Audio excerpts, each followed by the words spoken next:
नमस्कार। आज देश की तमाम फटाफट खबरों में आपका स्वागत है।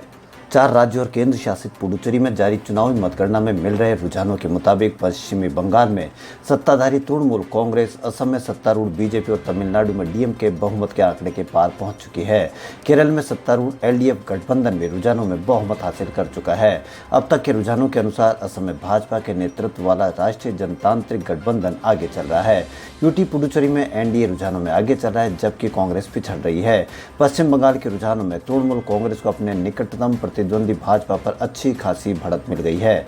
तृणमूल कांग्रेस करीब 200 सीटों से आगे चल रही है, वहीं भाजपा करीब 90 विधानसभा सीटों पर आगे चल रही है। भारत में रविवार यानी 2 मई 2021 को पिछले एक दिन में 3,92,488 नए कोविड-19 केस दर्ज किए गए। मौत का आंकड़ा आज सबसे ज्यादा ऊंचा है। पिछले 24 घंटों में सबसे ज्यादा 3,689 मौत हुई।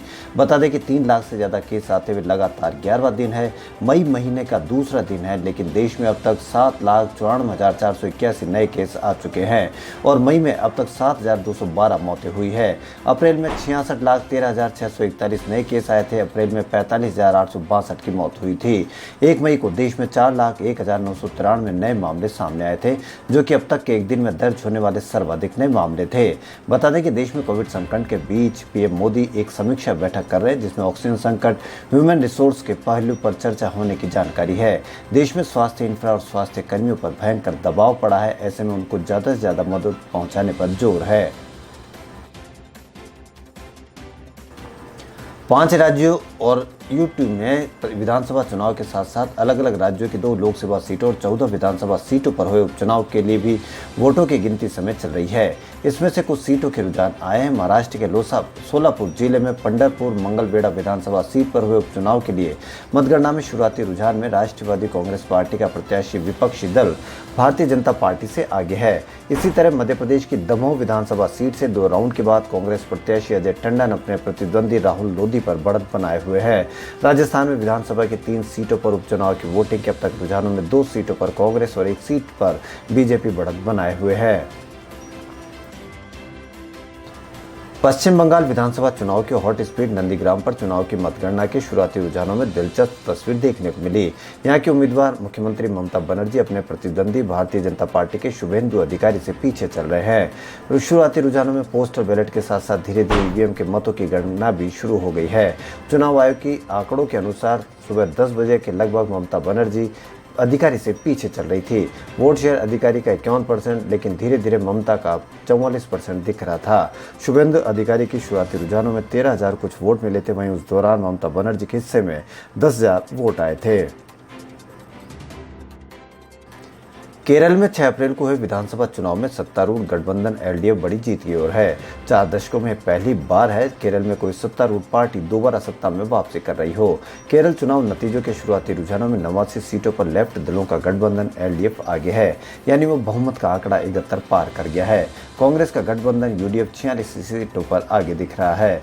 मुख्यमंत्री पिनाराई विजयन धर्माधम सीट से काफी आगे चल रहे हैं। बीजेपी के लिए खुशी की बात यह है कि पलक्कड़ सीट से मेट्रोमैन ई श्रीधरन ने 2,000 से ज्यादा वोटों से बढ़त बना रखी है। भारत में शनिवार को कोरोना वायरस संक्रमण के 4 लाख से अधिक मामले सामने आने के बाद कांग्रेस नेता राहुल गांधी ने कहा कि यहाँ की स्थिति से पूरी दुनिया चिंतित है। साथ ही उन्होंने कहा कि जब दूसरी लहर जारी थी तो प्रधानमंत्री नरेंद्र मोदी ने कोविड-19 के खिलाफ जंग जीतने का पहले ही श्रेय ले लिया और अब वह गेंद राज्यों के पाले में डाल रहे हैं। गांधी ने कहा कि आत्मनिर्भर बनाने का उद्देश्य कोई आपकी सहायता के लिए नहीं आएगा, प्रधानमंत्री भी नहीं। उन्होंने आरोप लगाया कि मोदी सरकार के लिए कोविड-19 की स्थिति पूरी तरह से नियंत्रण से बाहर हो गई है और आश्चर्य जताया कि क्या राज्यों और नागरिकों को आत्मनिर्भर बनाने का उनका यही तरीका है। तमिलनाडु में विधानसभा चुनाव के रुझानों में एमके स्टालिन की डीएमके स्पष्ट बहुमत हासिल कर चुकी है। अब तक के रुझानों के अनुसार डीएमके को 132 और एआईएडीएमके को 101 सीटों पर बढ़त हासिल है। कमल हसन की पार्टी एमएनएम ने 1 सीट पर बढ़त हासिल कर रखी है। रुझान में सीएम और एआईडीएमके प्रत्याशी पलानीस्वामी, डीएमके के एमके स्टालिन और उनके बेटे उदयनिधि आगे चल रहे हैं। एमएनएम प्रत्याशी और मशहूर फिल्म अभिनेता कमल हसन भी आगे चल रहे हैं। शाम तक परिणाम आने की संभावना है। वोटों की गिनती रविवार सुबह 8 बजे से शुरू हुई कोविड-19 दिशा निर्देशों का पालन करते वोटों की गिनती की जा रही है। तमिलनाडु में अभिनेता कमल हासन के मक्कल निधि मय्यम सहित 4 गठबंधन मैदान में है, लेकिन मुख्य मुकाबला सत्तारूढ़ अन्ना द्रमुक और मुख्य विपक्षी द्रमुक के बीच है। देश में बेकाबू होता कोरोना के बीच प्रधानमंत्री नरेंद्र मोदी ने हाई लेवल मीटिंग की। इस दौरान मोदी एक्सपर्ट्स के साथ साथ अलग अलग मुद्दों पर बात करेंगे। मीटिंग के दौरान देश में ऑक्सीजन और मेडिसिन की उपलब्धता का रिव्यू किया जाएगा। इससे पहले मंत्रिमंडलीय समिति के सदस्यों के साथ मीटिंग में शुक्रवार को पीएम ने मंत्रियों से कहा था कि वह अपने अपने क्षेत्रों में लोगों के संपर्क में रहे, उनकी मदद करें और उनका फीडबैक लेते रहे। इधर रक्षा मंत्रालय ने भारत की सशस्त्र सेनाओं को इमरजेंसी फाइनेंशियल पावती दी है ताकि वे बीमारी से निपटने के लिए जरूरी उपाय कर सके। केंद्रीय माध्यमिक शिक्षा बोर्ड ने 10वीं की बोर्ड परीक्षाओं का रिजल्ट 20 जून को घोषित किया जाएगा। सीबीएसई ने शनिवार की रात रिजल्ट की तारीखों का ऐलान किया।